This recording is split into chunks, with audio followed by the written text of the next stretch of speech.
sekarang prakteknya. Jadi jangan sampai kita ini cuma teori aja tapi nggak ada prakteknya. Nah ini dia.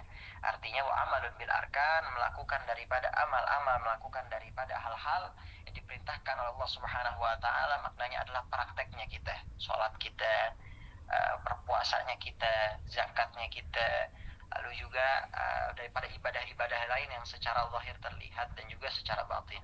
Jadi ini adalah 3 kata ulama. Memang betul keimanan itu salah satunya tadi dikatakan al-imanu huwa yazidu wa yanqus. Iman itu terkadang naik, terkadang turun. Tapi orang-orang yang selalu mereka itu semangat, setiap harinya mereka itu berusaha untuk menjadi hamba yang makin dekat dengan Allah. Mereka berusaha menjadi hamba yang betul-betul beriman kepada Allah Subhanahu wa taala, maka Allah Subhanahu wa taala hadiahkan hadiah yang luar biasa. Masya Allah. Jadi orang yang beriman kepada Allah, dia yang beriman kepada Allah, dia yang yakin kepada Allah Subhanahu wa taala, baik juga amal solehnya, maka Allah Subhanahu wa taala berfirman dalam surat Al-Kahfi ayat 107.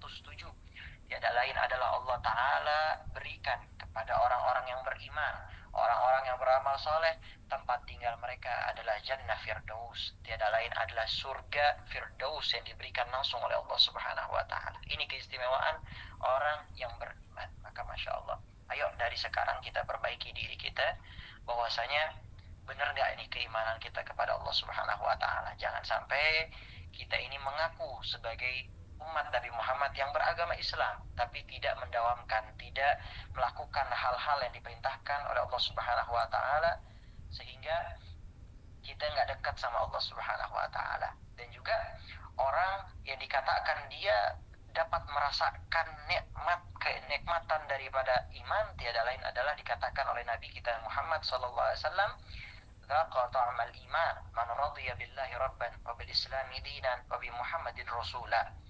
Jadi orang dia yang ridha Allah Subhanahu wa taala sebagai Tuhannya, lalu agama Islam sebagai agamanya, dan juga Nabi Muhammad sallallahu alaihi wasallam sebagai rasulnya atau sebagai utusan Allah Subhanahu wa taala sebagai kekasihnya, maka ia telah merasakan yang namanya kenikmatan iman. Nah, ini kenikmatan iman ini yang dirasakan oleh orang-orang soleh. Makanya kenapa sih kadang kita muncul pertanyaan kepada kita, wah kenapa sih orang-orang soleh kayaknya mereka luar biasa gitu. Mereka dalam beribadah